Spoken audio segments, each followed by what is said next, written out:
For many, the Mercedes-Benz S-Class is the pinnacle of luxury vehicles. You get one if you're the CEO of a company or your own company is doing very well. But let's say you want to go to the mountains or you want to go off-roading. Well, Mercedes-Benz now has a car for that CEO or business owner that wants to rough it a bit. It's the GLS.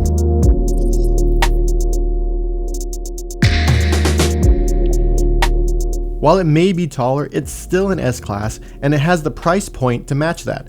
Starting at $75,200, it's a premium vehicle that just has a lot of room and requires its passengers to step up to get into it. Shoving an S-Class into an SUV that can handle its own off-road pits Mercedes up against Landrover. But it's not alone. BMW's X5 is also ready to traverse barely maintained dirt roads. It's a competitive market and Mercedes wants to bring its brand of fancy to the world devoid of asphalt. The GLS has all the features you would expect from an S-Class. It has the smooth ride, the luxury seats, the new MBUX infotainment system. It even has the new Distronic with the adaptive cruise control that'll slow the vehicle down when it thinks you're going too quickly for a turn. But it also has a third row and legit off-road capabilities. For example, you can actually take this thing and drive it on roads where one of the tires is off the ground, like just hovering in the air. During my time off-road, I was impressed with what Mercedes was bringing to the table. It has the usual downhill descent feature that slows the vehicle down with the engine instead of brakes, but we also drove through deep water, tackled ruts, bumps, and rocks that frankly any S-Class before it would be destroyed within 5 minutes. It does all this while attempting to reduce the jarring that's going on in the cab. In order to smooth out the ride both on-road and off, Mercedes-Benz has this new thing called e-active body control. What it does is it uses two stereoscopic cameras that look at the road and tell the car what the depth is. And then the car itself, each tire is on its own actuator, and it sets those tires up for the road. So it actually reduces the amount of movement the cabin has.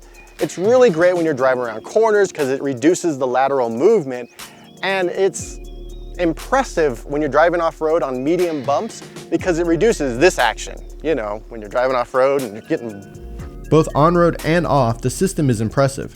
Around corners, a feature called Curve reduces the lateral movement in the car while it's turning.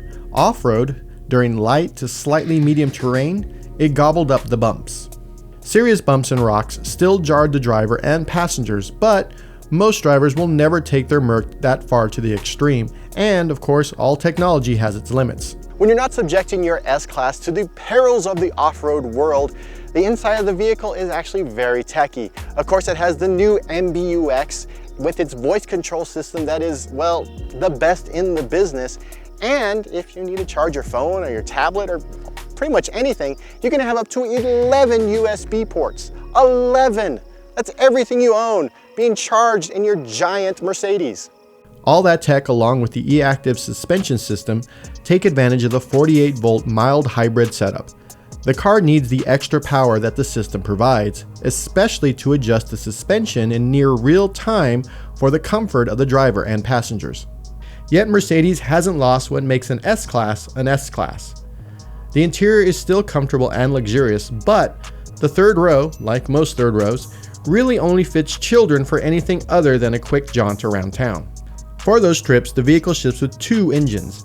The GLS 450 comes with a turbocharged 3-liter inline-6, while the GLS 580 has a 4-liter bi-turbo V8. Both come with EQ Boost, a mild hybrid system that gives a little extra torque to the acceleration and allows the vehicle to coast at highway speeds with the gas engine off.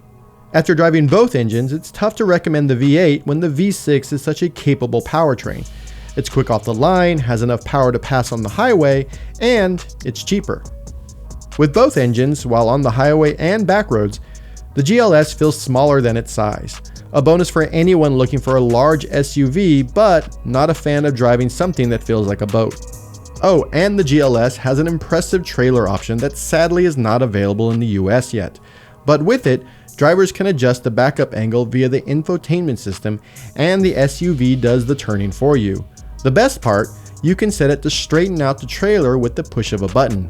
Huge news for anyone that's had to drag something and had to spend 20 minutes in the parking lot trying to line up their vehicle and the trailer. Overall, it seems that Mercedes looked at everyone that wants a large SUV and tried to please, well, everyone. And it looks like it probably succeeded, while keeping the S-Class an S-Class.